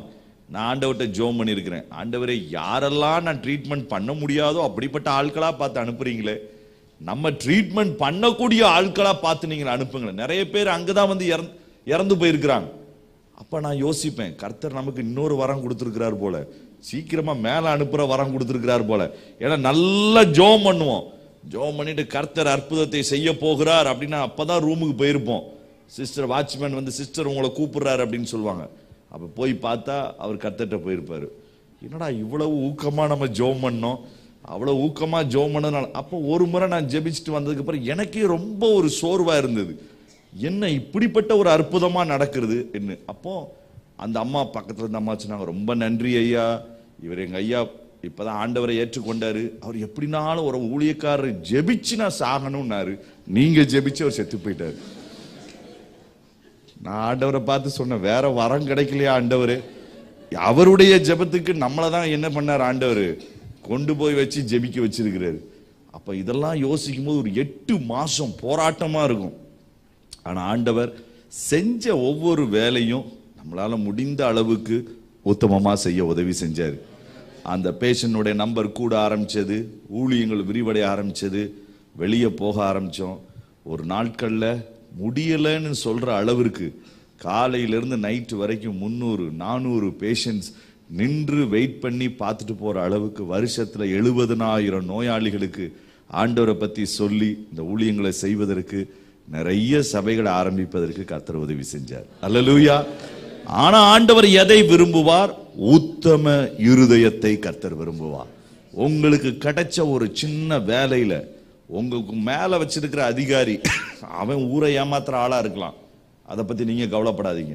எனக்கு மேல இருக்கிற அதிகாரி அவனே மோசமான ஆளு, அவனே 1000 ரூபாய் அடிக்கதான் செய்யறான், அதனால 400-500 ரூபாய் அடிப்பேன். அப்படி நம்ம அடிக்கிறது இல்லை. நாம உத்தம இருதயத்தோட நாம செஞ்சோம்னா கர்த்தருடைய கண்களுடைய சிசிடிவி கேமரா நம்ம மேல படும், நம்மளுடைய கைகளினுடைய திறமையை அவரே கூட்டுவார். அல்லேலூயா. நிறைய பேருக்கு நான் பார்த்துருக்கிறேன், நான் சொல்லுவேன், நான் அந்த நாட்கள்ல நான் பெரிய கார்டியாலஜிஸ்ட் கிடையாது, மற்ற பிசிஷியனும் கிடையாது, நான் சர்ஜன். நீங்க யார்ட்டையாவது இருப்பாங்க, இல்ல பையா நீங்க ஜோம் பண்ணி ஏதாவது ஒரு மருந்தை கொடுங்க. எப்பா என்ன மருந்தை கொடுக்குற சில நேரத்தில் எனக்கு தெரியாது. அப்போ நான் அவங்ககிட்ட சொல்வேன், கொஞ்ச நேரம் உட்கார்ந்துருங்கன்னு சொல்லிட்டு புக்கை எடுத்துட்டு வந்து உட்கார்ந்து திறந்து படிச்சு பார்த்து தான் அவங்களுக்கு மெடிசன் எழுதி கொடுத்துருக்கிறேன். சில பேஷண்ட்லாம் ஆச்சரியப்பட்டிருக்காங்க, பையா நல்லா படிங்க, என் பக்கத்துல இருந்து என்கரேஜ் பண்ணுவான், நல்லா படிங்க நல்லா படிங்க. நானும் ஒரு 15-20 நிமிஷம் 1/2 மணி நேரம் தேடி பார்த்து, ஏன்னா நமக்கு அந்த டிபார்ட்மெண்ட் எல்லாம் நம்ம மாறி வந்திருப்போம். தமிழ்நாட்டில் இப்படி உட்கார்ந்து படிச்சா அவ்வளவுதான், புக் எடுத்து நம்ம தலையில அடிச்சுட்டு போயிடுவாங்க. ஆனா அங்க ரொம்ப உற்சாகமா பேசுவாங்க, பரவாயில்ல நாளைக்கு வேணா வரட்டுமான்னு கூட கேட்பாங்க, நல்ல பேஷன்ஸா இருப்பாங்க. ஆனா நான் உத்தமமா அவங்களுக்கு தெரியலன்னு நான் தெரியலன்னு சொல்லிடுவேன். நீங்க நாளைக்கு வந்தீங்கன்னா நான் கட்டாயம் என்னுடைய ஃப்ரெண்ட்ஸ்கிட்ட கேட்டு நான் உங்களுக்கு இந்த மருந்து எழுதி தர்றேன். ஆனா நீங்க பாருங்க, ஆச்சரியமா கர்த்தர் கொடுத்த அந்த மிராக்குலஸ் ஹீலிங், என் கூட ஒர்க் பண்ணக்கூடிய டாக்டர்ஸ் இருந்தவங்க அவங்களும் அதே போலதான் உத்தமமா அதை செய்வதற்கு ஊழியர்களை நான் பார்த்திருக்கிறேன். ஒரு 10 டிராக்ட்ஸ் நீங்க அவங்க கையில கொடுத்தீங்கன்னா அதுல ஒரு டிராக்ட் கூட வீணாக்க கூடாதுங்கிற கரிசனையோட கொடுப்பாங்க. ஓ இதுல ஒரு டிராக் தானே போனா போயிட்டு போதுனா 1000 டிராக்ட்ஸை கொடுத்திருக்கிறேன் இல்ல, இந்த ஒரு டிராக்டை பிரிண்ட் பண்ணுவதற்கு தேவ ஜனம் எவ்வளவு செலவழிச்சிருப்பாங்க, எவ்வளவு காரியம் இருந்திருக்கும். அதை கவனமா வச்சிருந்து அதை மற்றவங்க கையில கொண்டு போய் சேர்ப்பாங்க. அப்படி ஊழியம் செய்தவங்களை நான் பார்த்திருக்கேன். என் கூட ஒரு நாளும் அவங்களுடைய கனிகளிலே குறைவு வந்ததே கிடையாது. அதனால காரியத்தை செய்து முடிப்பதற்கு தேவையான முக்கியமான காரியம் மூளை அல்ல, உத்தம இருதயம். இந்த உத்தம இருதயம் எனக்குள்ள வந்தா போதும், திறமையுள்ள கரங்களாக என்னுடைய கரங்களை கர்த்தர் மாற்றுவார். ஏற்ற வார்த்தைகளை தருவார். பிரசங்கம் பண்ற இடத்துல கர்த்தர் அற்புதத்தை செய்வார். நீங்க எழுந்து நிற்கும் போதே தேவனுடைய ஜனங்களுடைய இருதயம் தொடப்படும், உள்ளங்கள் குணமாக்கப்படும். அல்லேலூயா. கர்த்தர் ஆச்சரியமா அந்த காரியங்களை செய்ய வைப்பார். இன்னைக்கு அதைத்தான் ஆண்டவர் விரும்புகிறார். தாவீதுட்ட இருந்த காரியம் 10 பாலாடை கட்டில ஒன்னை எடுத்து சாப்பிட்டுட்டு போயிருந்தா கூட யாருக்கும் தெரியாது. அப்படித்தானே? அந்த நாளில் ஒன்றும் பேக் பண்ணி சீல்லாம் போட்டிருக்க மாட்டாங்க. ஆனந்த பவன் ஸ்வீட் நம்ம ஒன்றை எடுத்தா தெரிஞ்சிடும். எல்லாம் துணியில தான் சுத்தி எடுத்துட்டு போயிருப்பாங்க. போற ஆளு 16 வயசு பையன், நல்ல டேஸ்டா வேற இருக்கும். எவ்வளவு நேரம் தான் கையிலேயே வச்சிருக்கிறது, லேசா எடுத்து சாப்பிட்டு பார்ப்போம் அப்படின்னு கூட அவன் எடுக்கல. கொடுத்ததை அப்படி கொண்டு போய் பொறுப்பா ஒப்படைச்சான். இருந்த ஆடுகளை கவனமா பாதுகாத்துக்கிட்டான். அதை ஒரு நாள் விட்டு கொடுக்கல. ஒரு கரடி வந்த போதும், ஒரு சிங்கம் வந்த போதும், அந்த சிங்கத்தினுடைய வாயில போய் ஆடு மாட்டிருச்சு. நீங்களும் நானும் இருந்தா என்ன செஞ்சிருப்போம்? எஸ்கேப், ஓடிரு. ஆடுதான் நம்மளை காப்பாத்துச்சு. அந்த ஆட்டை கடிக்கிற வேகத்துல நம்ம நேரா வீட்டுக்கே போயிருப்போம். அப்பா அந்த ஆட்டை சிங்கம் கடிச்சிருச்சு நம்ம சொல்லுவோம். ஆனா இவன் என்ன தெரியுமா செய்யறான்? 35வது வசனம் பாருங்க. நான் அதை தொடர்ந்து போய் அதை அடித்து. எதை அடிச்சு? சிங்கத்தை அடித்து அதை அதன் வாய்க்கு தப்புவித்தேன். அது என்மேல் பாய்ந்த போது நான் அதன் தாடியை பிடித்து அதை அடித்து கொன்று போட்டேன். யோசித்து பாருங்க, சிங்கத்தோட நம்ம சண்டை போட முடியுமா? முடியாது. சிங்கத்தை விட்டுருங்க, ஒரு நாயை வேகமா குலைச்சதுன்னா நம்ம கொஞ்சம் கவனமா பார்ப்போம். இயேசுவின் நாமத்தினால, இயேசுவின் நாமத்தினால. நாய் நம்மளை பார்த்து பயப்படுவோம், நம்ம நாயை பார்த்து பயப்படுவோம், நமக்கே கஷ்டமா இருக்கும். சிங்கம் எதிர்த்தாப்புல நிக்குது, அது ஆட்டை சாப்பிட போகுது. மற்ற ஆடுகளை காப்பாத்தினா போதும்னு இல்லை, உள்ள கையை விட்டு அந்த சிங்கத்தினுடைய வாய்க்கு தன்னுடைய ஆட்டை தப்புவிக்கக்கூடிய உத்தம ஊழியன். அவனுக்கு கிடைச்ச 4 ஆட்டை அவன் உத்தமமா பாதுகாத்தான். இன்னைக்கு உங்க கையில இருக்கக்கூடிய சின்ன விஷயம் இது கர்த்தர் தந்தது அப்படின்ற கண்ணோட்டத்தில் நீங்க செய்யுங்க. உங்களுடைய கைகளினுடைய திறமையை பெருக பண்ணி ராஜ்யத்தை கட்ட கர்த்தர் உதவி செய்வார். அல்லேலூயா. ரெண்டாவது ஒரு மனுஷனை குறித்து வேதம் அழகா சொல்லுது. இது ஒரு மனுஷனை குறித்து அல்ல, புதிய ஏற்பாட்டினுடைய ஒவ்வொரு விசுவாசிக்கும் சொல்லப்பட்ட ஒரு வார்த்தை. வெளிப்படுத்தின விசேஷம் 21வது அதிகாரம் 7வது வசனத்தை வாசிக்கலாம். வெளிப்படுத்தின விசேஷம் 21வது அதிகாரம் 7வது வசனம்.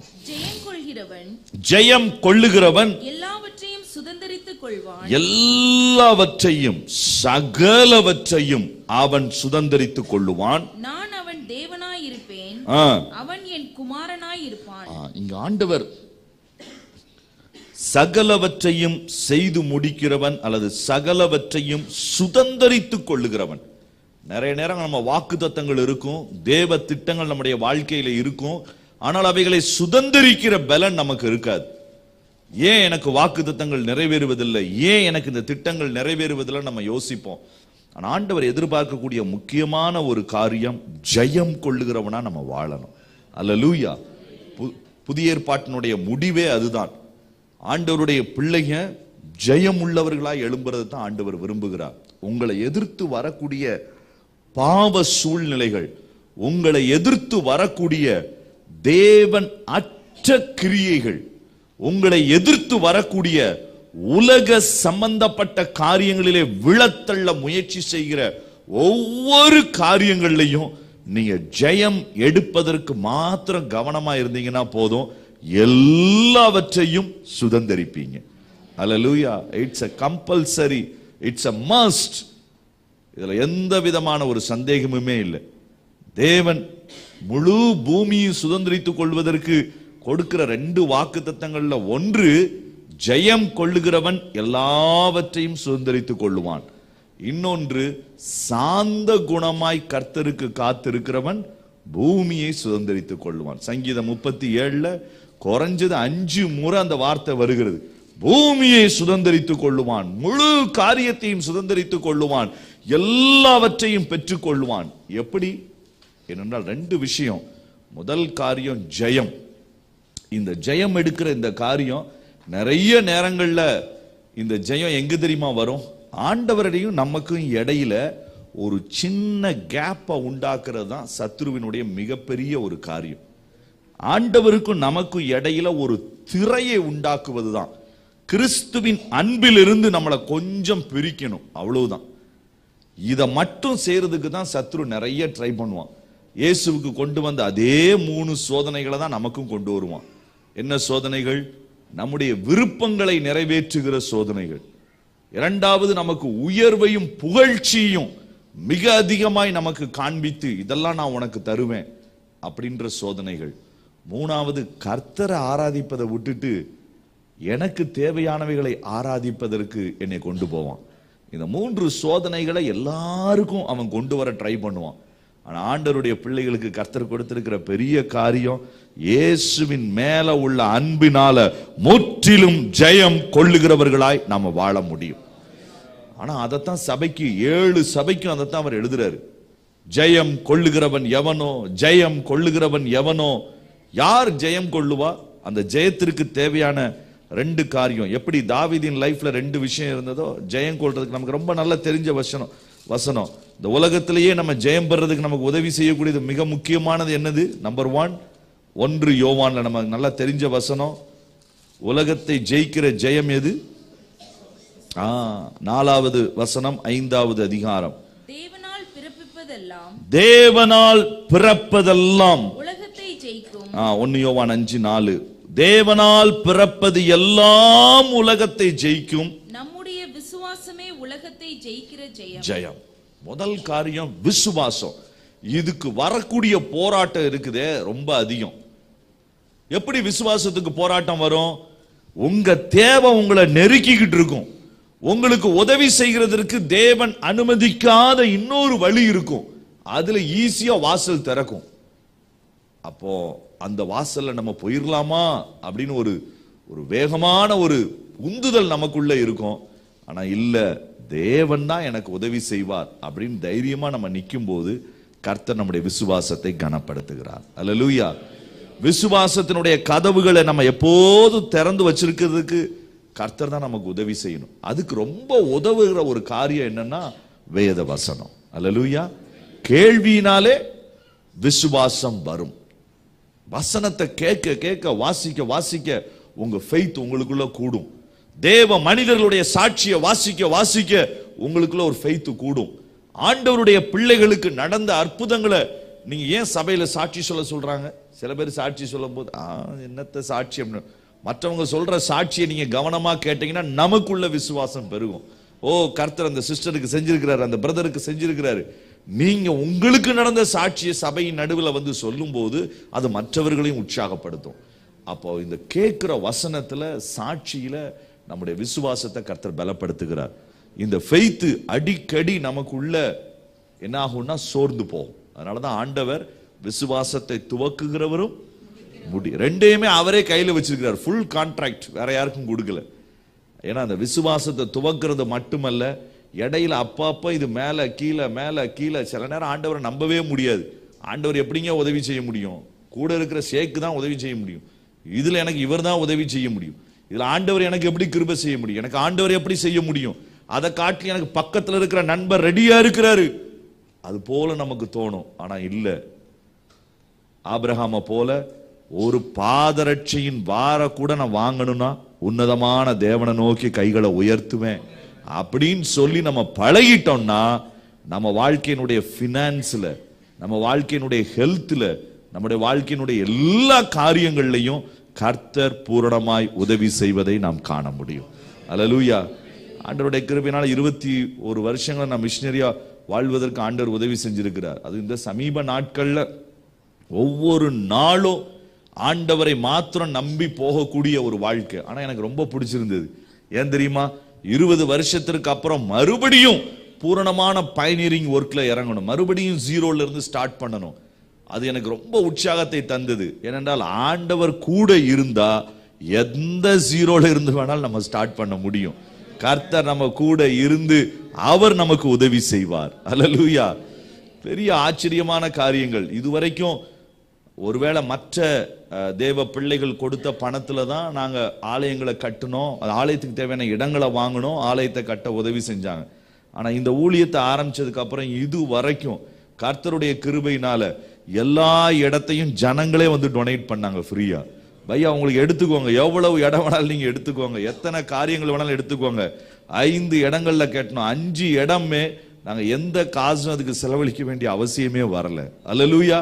நான் ஆண்டவரை பார்த்து சொன்னேன், என்னுடைய ஜனங்களை அப்படிப்பட்ட இருதயம் உள்ளவங்களா நீங்க மாற்றணும். அவர்களுடைய இருதயங்கள் கண்கள் உற்சாகப்படுத்தப்படணும். அவங்க வந்து அந்த காரியங்களை எழுந்து நின்று அவங்க செய்யணும். மற்றவர்களை சார்ந்து அவங்க வாழக்கூடாது, தேவனை சார்ந்து அவங்க வாழணும். அவங்களுக்குள்ள அந்த விசுவாசம் அவங்களுக்குள்ளே பெருகணும். ஆச்சரியமா அதை செய்வதற்கு ஆண்டவர் உதவி செய்தார். நான் ஏன் இதை சொல்றேன், ஒவ்வொரு ஸ்டெப்லையும் நீங்க ஃபெய்த்தை வாழ்ந்து பாருங்க, அதை போல ஒரு பெரிய அற்புதமான காரியம் இல்லை. அதனாலதான் இயேசு சொன்னார், உலகத்தை ஜெயிக்கிற ஜெயம் அதுல இருந்து தான் நமக்கு கிடைக்குது. பெரிய நெருக்கமா இருக்கும், 4 பக்கமும் நாளைக்கு வேற வழி இல்லை, இதுதான் உன்னுடைய லாஸ்ட் மொமெண்டா இருக்கும். ஆனா கர்த்தர் எனக்கு அங்க வழியை வச்சிருப்பாரு, கர்த்தர் எனக்கு அங்க ஒரு மனிதரை வச்சிருப்பாரு, கர்த்தர் எனக்கு ஒரு வாசலை வச்சிருப்பாரு. எப்படி ஆகிலும் அதை செய்து முடிப்பது அவராலே கூடும். அல்லேலூயா. 2வது ஜெயத்திற்கு முக்கியமான காரியம் ரோமர் 8 பாருங்க. ரோமர் 8வது அதிகாரத்துக்கு இன்னொரு பேர் உண்டு, 2ஆம் பெந்தைக்கோஸ்து என்று பெயர் உண்டு. ஏனென்றால் ரோமர் 8வது அதிகாரத்துல தான் அதிகமான ஜெயத்தை குறித்து நாம் வாசிக்கிறோம். இந்த 8வது அதிகாரத்துல 37வது வசனம் நமக்கு தெரிஞ்ச வசனம் தான். இவை எல்லாவற்றிலேயும் நாம் நம்மில் அன்பு கூறுகிறவராலே முற்றும் ஜெயம் கொள்கிறவர்களாய் இருக்கிறோம். 2வது விஷயம், முற்றிலும் ஜெயம் கொள்ளுகிறவர்களாய் எப்ப மாறுகிறோம்? கிறிஸ்துவின் அன்பினாலே. அப்ப நீங்க ஆண்டவர் மேல உள்ள விசுவாசம் மட்டுமல்ல, ஆண்டவர் உங்க மேல வச்சிருக்கிற அன்பை நீங்க ஒரு நாளும் சந்தேகப்படாதீங்க. அல்லேலூயா. never ever doubt God's love in your life. உங்க லைஃப்ல தேவன் என்னை நேசிக்கிறாரா? தேவன் உண்மையாகவே நேசிச்சார்னா ஏன் இத்தனை பிரச்சனை, ஏன் இவ்வளவு என்னை கொடுமையா நடத்தணும், ஏன் எனக்கு இந்த வியாதியை கொடுக்கணும், எல்லா கேள்விகளும் இருதயத்திலிருந்து கேட்கணும்னு தோணும். ஆனா தைரியமா நீங்க ஆண்டவர்கிட்ட சொல்லுங்க, ஆண்டவரே இந்த கேள்விகள் எல்லாம் கேட்கணும்னு எனக்கு தோணுது, நான் உம்மிடத்துல கேட்கிறேன், ஆனா நான் அறிக்கை இடுகிறேன், உம்மை போல என்னை நேசிப்பதற்கு யாரும் இல்லை, உம்முடைய அன்பு மாறாதது, அது கடைசி வரைக்கும் என்னை விட்டு விலகாதது. நான் தேவனை நேசிப்பது மாறலாம், நான் தேவனை நேசிப்பது உயரலாம் குறையலாம், ஆனால் தேவன் என்னை நேசிப்பது ஒரு நாளும் மாறாது. அல்லேலூயா. ஏனென்றால் நேற்றும் இன்றும் என்றும் அவர் மாறாதவராய் இருக்கிறார். The love which God has shown on the first day, the same love he will show you every day. ஒவ்வொரு நாளும் அவருடைய அன்பை நீங்க அனுபவிக்க முடியும். நீங்க சில நேரங்கள்ல உங்க மனசு உடைஞ்சு நீங்க அழுது ஆண்டவர்கிட்ட ஜெபிச்சு பாருங்க. அந்த இரவுகள்ல, அந்த சூழ்நிலைகள்ல, அந்த நெருக்கங்கள்ல கர்த்தர் அவருடைய அன்பினால் நிரப்புகிற அந்த அனுபவங்கள், அது எத்தனை கோடிகள் கொடுத்தாலும் அந்த அனுபவத்துக்கு இணையே கிடையாது. கிறிஸ்துவின் அன்பு உங்களை வந்து நிரப்பி மூடின பிறகு உலகமே எதிர்த்து நின்றாலும் தைரியமா நிற்பதற்கு கர்த்தர் ஒரு பலனை தருவார், எதிர்த்து ஜெயிப்பதற்கு பலனை தருவார். வாலிப பிள்ளைங்க நிறைய பேர் என்கிட்ட கேட்பாங்க, எப்படி நான் ஜெயிக்கிறது, எப்படி போர்னோகிராஃபியை ஜெயிக்கிறது, எப்படி என்னுடைய தாட் ப்ராசஸை ஜெயிக்கிறது, எப்படி பிரைடை ஜெயிக்கிறது. நான் சொன்னேன், எல்லாத்தையும் ஜெயிக்கிறதுக்கு ஏராளமான வழிகளா இருந்தாலும் ஒரே ஒரு வழிதான் நான் கண்டுபிடிச்சேன், என் ஆண்டவரை நான் நேசிப்பேன், அதனால எனக்கு இது வேண்டாம், இதை மாத்திரம் நீ சொல்லிப்பாரு, அந்த அன்பினாலதான் இதை நம்ம ஜெயிக்க முடியும். The love which you have for Christ, தேவனுக்கு உள்ள இருக்கக்கூடிய அந்த அன்பு, தேவன் மேல நீங்க காண்பிக்கிற அந்த அன்பு, அதுதான் உங்களை அதிகமா ஜெபிக்க வைக்கும், அதிகமா ஜெயிக்க வைக்கும், அதிகமா போக வைக்கும். ஏன் கர்த்தரை தேடி வர்றோம்? அழுத்தத்தில் நம்ம செய்யவே கூடாது. ஆண்டவர் அன்புல செய்ய விரும்புகிறார். ஆண்டவருக்கு நாம யாரு? மனைவி. ஆண்டவருக்கு யாரு? மனைவி அல்லது மனவாட்டி. நீங்க யோசித்து பாருங்க, நீங்க வீட்டுக்கு போறீங்க, கணவன்மார்களுக்கு இது நல்லா புரியும். நீங்க போறீங்க, ஏமா வயிறு பசிக்குதுமா சாப்பாடு கொடு, அவங்க சொல்றாங்க உள்ள இருந்து, அந்த டேபிளினுடைய வலது ஓரத்திலே பாருங்கள் சோறு இருக்கிறது, இடது ஓரத்திலே பாருங்கள் ரொட்டி இருக்கிறது, நடுவிலே பாருங்கள் தேவையான காரியம், தண்ணி அது ஃப்ரிட்ஜிலே இருக்கிறது, காஃபி அது ஃப்ளாஸ்கிலே இருக்கிறது, சேர் பக்கத்திலே இருக்கிறது. அப்ப ஆபீஸுக்கு போறது பேக்ல எல்லாத்திலையும் எடுத்து வச்சிருக்கிறேன்.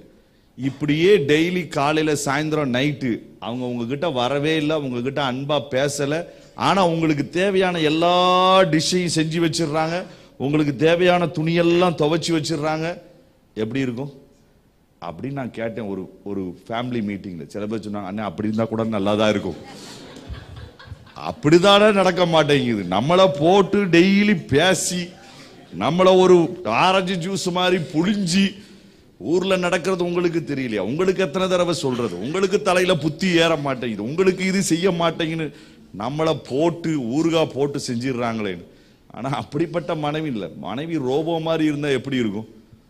டெய்லி ஒரே வார்த்தையை தான் மனைவி பேசுறாங்கன்னு வச்சுக்கோங்க. நீங்க காலையில எந்திரிச்ச உடனே, கணவனே எழுந்து விட்டீர்களா, வாருங்கள், சிற்றுணவு அருந்தி விட்டு நீங்கள் செல்லுங்கள், உங்களுக்கான எல்லாம் ஆயத்தமாய் இருக்கிறது. திரும்ப சாயந்தரம் வரும்போது, கணவனே நீங்கள் வந்து விட்டீர்களா, சாயந்தரம் இதை சாப்பிடுங்கள் அப்படின்னு சொல்லிக்கிட்டே இருந்தாங்கன்னா அந்த வீட்டுல எப்படி இருக்கும்? ஒரு ருசியும் இருக்காது. நம்ம அன்பா பேசக்கூடிய 2 வார்த்தைகள், அன்பாய் பேசக்கூடிய 2 காரியங்கள், அதுதான் கணவன் மனைவியினுடைய உறவை உறுதிப்படுத்தக்கூடிய காரியம். சரி, மனைவியை விட்டுருங்க, உங்க பிள்ளையை நீங்க யோசித்து பாருங்க. உங்க பிள்ளை உங்ககிட்ட பேசுறது எப்படி பேசுது? அப்பா, நான் என்னுடைய வீட்டு ஹோம்ஒர்க் எல்லாம் முடித்து விட்டேன், தாங்கள் உணவருந்து ஆயத்தமா? நானும் உணவருந்து விட்டேன், படுக்கைக்கு செல்லலாமா? இதை மட்டும் இப்படி ஒரு சுத்த தமிழ்ல ஒரு 3-4 நாள் பேசினா என்ன செய்வோம்? டேய், உனக்கு என்ன ஆச்சு? நல்லா தானே இருந்த? பிள்ளை நம்மகிட்ட வரணும், நம்ம கிட்ட கொஞ்சணும், நம்ம அந்த டென்ஷன் எல்லாம் மறப்போம், அவங்க கிட்ட பேசுவோம், விளையாடுவோம். எப்படி ஒரு தகப்பன் தன் பிள்ளையிடத்துல எதிர்பார்க்கிறாங்களோ, எப்படி ஒரு கணவன் தன்னுடைய மனைவி இடத்துல எதிர்பார்க்கிறாங்களோ, அதைத்தான் ஆண்டவரும் விரும்புகிறார். அல்லேலூயா. அவரிடத்துல நீங்க போடுற காணிக்கைகள், நீங்க கொடுக்கிற காரியங்களை காட்டிலும் உன் இருதயம். பைபிள்லயே இயேசுவின் இடத்துல அதிகமாய் அன்பு கூர்ந்தது யார் தெரியுமா? வாசிங்க, லூக்கா 7வது அதிகாரம். இயேசுவினுடைய வாழ்நாள்ல மிகவும் அதிகமாய் அன்பு கூர்ந்தாள் என்று ஆண்டவர் சொன்னது யார் தெரியுமா? 47வது வசனம். அப்போஸ்தலர்களை சொல்லல, அப்போஸ்தலர்களை பார்த்து இந்த கேள்வி கேட்டார், இவர்களிலும் நீ அதிகமாய் அன்பு கூறுவாயான்னு. ஆனா அன்பு கூர்ந்தது யாரு? 47வது வசனம் லூக்கா. நான் உனக்கு சொல்கிறேன், நான் உனக்கு சொல்லுகிறேன், இவள் செய்த அநேக பாவங்கள் மன்னிக்கப்பட்டது, இவள் மிகவும் அன்பு கூர்ந்தாலே, எனக்குள் கொஞ்சம் மன்னிக்கப்படுகிறதோ அவன் கொஞ்சமாய் அன்பு கூறுவான் என்று சொல்லி அவளை நோக்கி உன் பாவங்கள் மன்னிக்கப்பட்டது என்றார். நல்ல கவனிங்க வார்த்தைய. இவள் செய்த அநேக பாவங்கள். அப்ப அநேக பாவம் செய்தவள் அதிகமாய் நேசிக்க முடிஞ்சது. எவ்வளவு அதிர்ச்சியான ஒரு ரிப்போர்ட் பாருங்க. அதிகமான பாவம் செஞ்ச லேடியை பார்த்து தான் ஆண்டவர் என்ன சொல்றாரு? அதிகமாய் அன்பு கூர்ந்தாள். ஏன் தெரியுமா? 44, 45, 46 அவளுடைய ஆண்டவரே சொல்றாரு, நான் உன் வீட்டுல பிரவேசித்தேன், நீ என் கால்களுக்கு தண்ணீர் தரவில்லை, இவளோ கண்ணீரினால் என் கால்களை நனைத்து. உண்மையான மனம் திரும்புதல். அன்புக்கு 3 காரியங்கள் உண்டு, அதைத்தான் இதுல படிக்கிறோம். ஒண்ணு, நீங்க நீங்க ஆண்டவரிடத்துல மனம் திரும்புறது பேருக்கு இருக்கவே கூடாது. உங்களுடைய உள்ளத்தினுடைய கண்ணீர் கிறிஸ்துவின் பாதங்களை கழுவணும். ஏசப்பா, நான் எவ்வளவு பெரிய காரியம் செஞ்சுட்டேன், இதை நான் செஞ்சிருக்க கூடாது. அந்த உணர்வோடு உங்க கண்ணில இருந்து விழுகிற கண்ணீர் அவர் பாதத்துல விழுந்து அதை நீங்க தொடச்சீங்கன்னா போதும். அதுதான் அதிக அன்பு, அதுதான் ட்ரூ ரிப்பெண்டன்ஸ். 2வது 45 பாருங்க.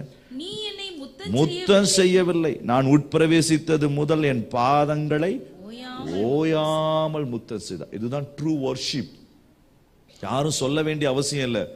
வாய்களை திறந்து ஆராதியுங்கள், கைகளை உயர்த்துங்கள், மறுபடி நம்மளை உற்சாகப்படுத்தி ஆராதிக்க வைக்க வேண்டிய அவசியம் இல்லை. ஓயாமல் முத்தம் செய்வோம். அங்க கண்ட்ரோலே கிடையாது. வர்ஷிப் போயிட்டே இருக்கும். True worship. எந்த டைம், எந்த பாட்டு, ராகலாம் அங்க ஒண்ணும் கிடையாது. அதுக்கு நீங்க காடே பிடிக்க முடியாது, அது ஒரு ராகத்துல போகும். ஆனா ஓயாமல் கர்த்தரை முத்தம் செய்கிற ஒரு ஆராதனை, the true worship. 3வது பாருங்க. நீ என் தலையில் எண்ணெய் பூசவில்லை, இவளோ என் பாதங்களில் பரிமள தைலம் பூசினாள். உண்மையான பலி, ஆஃபரிங், சாக்ரிஃபைஸ் முழுவதையும் பாதங்கள்ல ஊற்றி அவ செய்கிறார். நீ தலையிலேயே பூசல, இவ பாதத்துல பரிமள தைலத்தை கொண்டு வந்து பூசுறா. So this is the true love.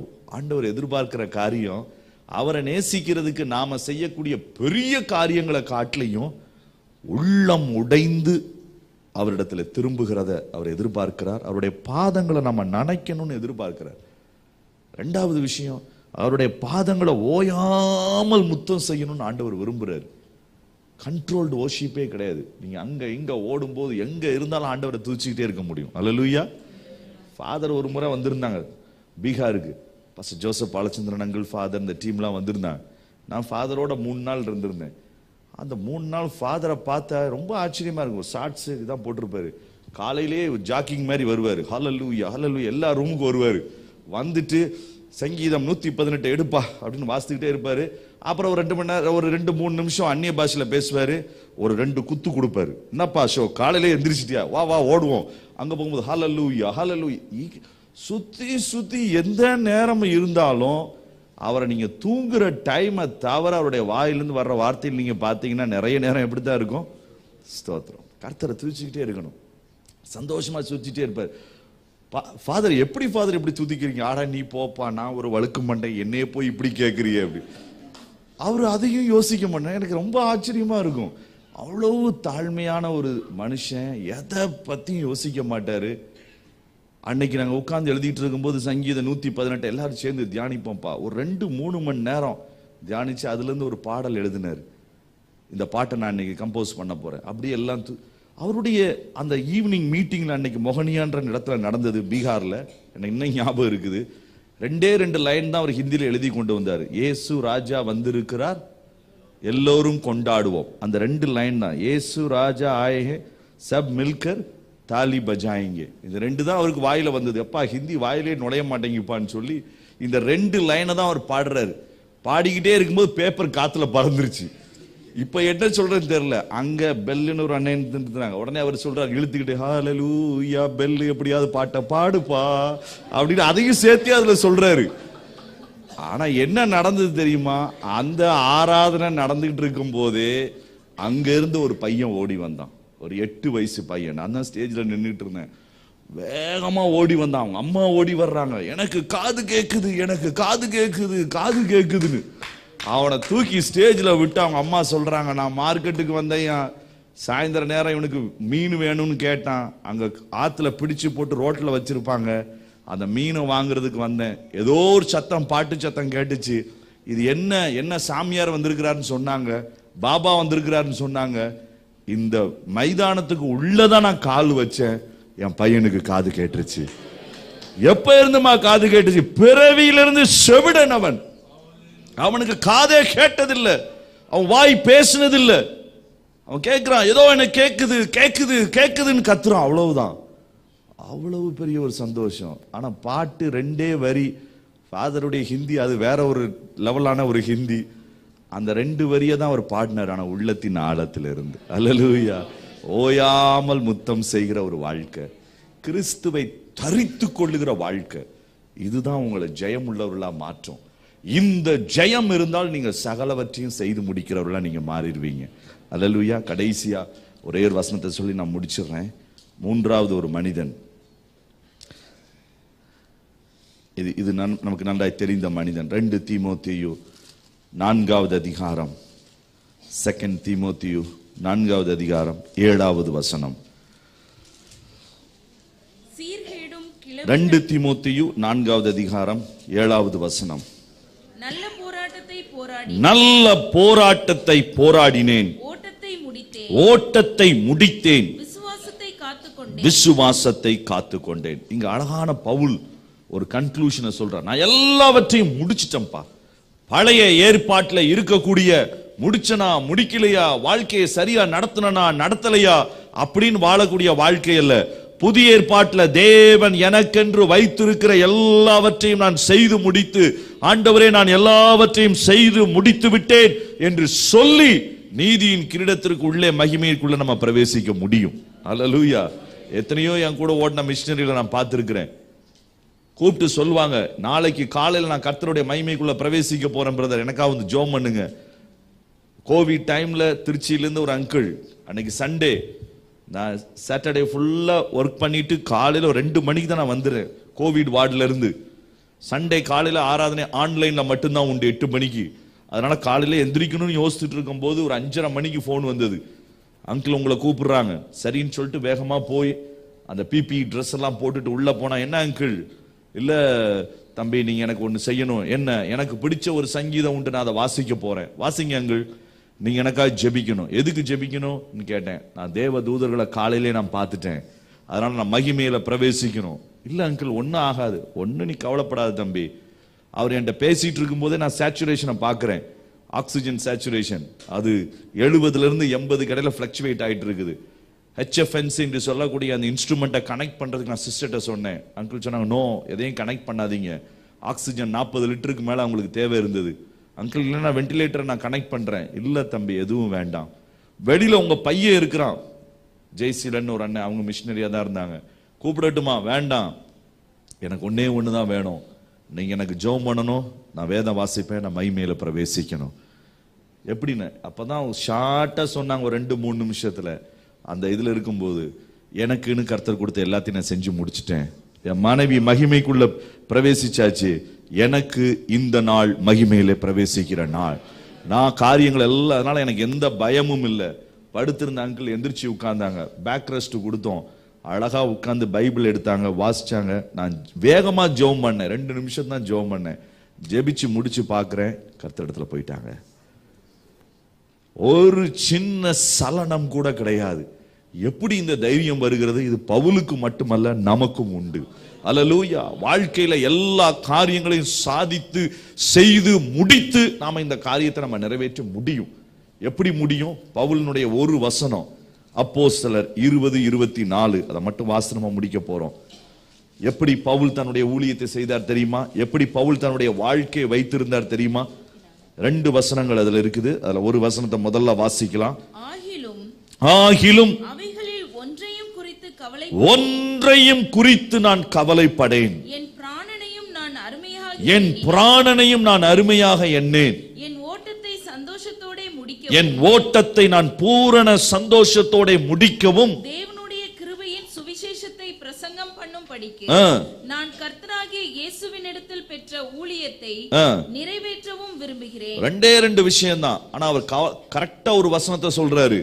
கவலை என்னை ஆண்டு கொள்வதற்கு நான் இடமே கொடுக்கவில்லை. அல்லேலூயா. கவலை ஒரு பயங்கரமான ஒரு காரியம். ஒரி. இயேசு சொன்னார் லூக்கா 21, மனுஷகுமாரன் வரக்கூடிய அந்த நாட்களிலே உங்களுடைய இருதயங்கள் பெருந்திண்டியினாலும் கவலையினாலும் வெறியினாலும் பாரமடையாதபடி பாதுகாத்துக் கொள்ளுங்கள். 3 விஷயத்தை சொன்னாரு. அதுல முக்கியமான ஒரு விஷயம் கவலை, ஒரி. பவுலுக்கு கவலைப்பட வேண்டிய ஒரே ஆள் பவுல் மட்டும்தான். அவ்வளவு அவனுக்கு நெருக்கங்கள். அதற்கு பிறகு என்ன நடக்கும், எப்படி போகும், எதை குறித்தும் கவலை அவனுக்கு இல்லை. தன் பிராணனையும் அவன் அவ்வளவு துச்சமாக எண்ணின ஒரு மனிதன். ஆனா அவன் சொல்லுகிறான், நான் சந்தோஷத்தோட ஓட்டத்தை முடிக்கணும், சுவிசேஷத்தை பிரசங்கம் பண்ணணும். அல்லேலூயா. சுவிசேஷம். இந்த சுவிசேஷத்தை பிரசங்கம் பண்ணணும். இந்த எண்ணம் இருக்குது பாத்தீங்களா, இது உங்களை ஜெயமாய் முடிக்க வைக்கும். அல்லேலூயா. நிறைய பேர் யோசிப்பாங்க, கண்டிப்பா நம்ம சொல்லிதான் பிரதர் ஆகணுமா, நம்ம வாழ்ந்து காமிச்சா போதாதா? அப்போஸ்தலர் 15 பாருங்க. பவுல் அழகா, பேதுரு அழகா ஒரு வார்த்தை சொல்றாரு. நம்ம எல்லாரும் நம்ம வாயினால சுவிசேஷம் சொல்லிதான் ஆகணுமா? கட்டாயம் சொல்லி ஆகணுமா? பாருங்க, அப்போஸ்தலர் 15:7. மிகுந்த தர்க்கம் உண்டான போது பேதுரு எழுந்து அவர்களை நோக்கி, சகோதரரே, நீங்கள் அறிந்திருக்கிறபடி என்னுடைய வாயினாலே, எதனால? என்னுடைய வாயினாலே சுவிசேஷ வசனத்தை கேட்டு விசுவாசிக்கும்படி தேவன் அநேக நாட்களுக்கு முன்னே உங்களில் ஒருவனாகிய என்னை தெரிந்து கொண்டார். அதுதான் பவுல் சொல்ல காரியங்களும் பேதுரு சொன்ன காரியங்களும் இதுதான். என் வாயினாலே சுவிசேஷத்தை சொல்லும்படி, to tell with my own mouth. எல்லா சீஷர்களுக்கும், யாரெல்லாம் கிறிஸ்துவின் சீஷர்கள் என்று சொல்லுகிறார்களோ அத்தனை பேருக்கும் ஆண்டவர் தந்த ஆச்சரியமான காரியம். இந்த சுவிசேஷ ஊழியம், இந்த சுவிசேஷ பாரம் எந்த மனிதனுக்குள்ள அதிகமாக இருக்கிறதோ, நான் ஆச்சரியமா நான் பார்த்திருக்கிறேன். அவங்க லைஃப்ல சந்தோஷமும் அந்த ஓட்டத்தை நிறைவேற்றுகிற பலனும் ஆட்டோமேட்டிக்கா பெருகிறது. ஹல்லேலூயா. சுவிசேஷம், கடைசி மனுஷனுக்கு சுவிசேஷம், இந்த மனுஷனுக்கு சுவிசேஷம், அவனுக்கு சுவிசேஷம், உறவினனுக்கு சுவிசேஷம், நண்பனுக்கு சுவிசேஷம், இதை சொல்லி ஆக வேண்டும். என்னால் இது இயேசுவினுடைய பிரதானமான ஒரே கட்டளை, இதை நான் செய்தாக வேண்டும் என்கிற இந்த வேகம் வரும் பொழுது இது ஆட்டோமேட்டிக்கா நம்முடைய வாழ்க்கையினுடைய என்டையர் பெர்ஸ்பெக்டிவ, நோக்கத்தை மாற்றி விடுகிறது. எதை குறித்த கவலையும் நமக்குள்ள கொண்டு வராது. அல்லேலூயா. கர்த்தரை குறித்த, அவருடைய திட்டங்களை குறித்த, இதை கொண்டு போய் சேர்க்க வேண்டும் என்கிற அந்த ஒரே ஒரு பாரம் தான் மறுபடியும் வரும். சுவிசேஷ பாரத்தை அதிகமான இடங்களுக்கு கொண்டு சென்று சேர்த்ததிலே பவுலுக்கு இணையாய் நம்ம வேதத்தில் இயேசுவுக்கு அடுத்தபடி வேற யாரையும் பார்க்க முடியாது. அந்த ஓட்டத்தை முடிப்பதற்கு அவனுக்கு பெரிய, அதனாலதான் தீமோத்தேயுவை பார்த்து சொல்றான், நீ ஓட்டத்தை முடிக்கிறதுக்கு நீ என்ன செய்? சுவிசேஷகனுடைய வேலையை செய். Do the work of an evangelist. இதை செய்வதற்கு தனி அழைப்பு தேவையில்லை. இயேசுவின் சீஷர்கள் ஒவ்வொருவருக்கும் கொடுக்கப்பட்ட ஒரு வாய்ப்பு, கொடுக்கப்பட்ட கட்டளை, கொடுக்கப்பட்ட மாறாத பிரமாணம், புறப்பட்டு போய். நம்முடைய சொந்த வாய்களினால் இந்த சுவிசேஷத்தை சொல்லும் போது கர்த்தர் பெரிய காரியங்களை செய்கிறார், நம்முடைய வாழ்க்கையிலே செய்கிறார். இந்த சுவிசேஷ பாரம் எந்த மனிதனுக்குள் இருக்கிறதோ அவனுக்குள் வேறொரு பாரம் உள்ளே போக முடியாது. ஏற்கனவே ஒரு பாரம் ஃபுல் ஆயிடுச்சு.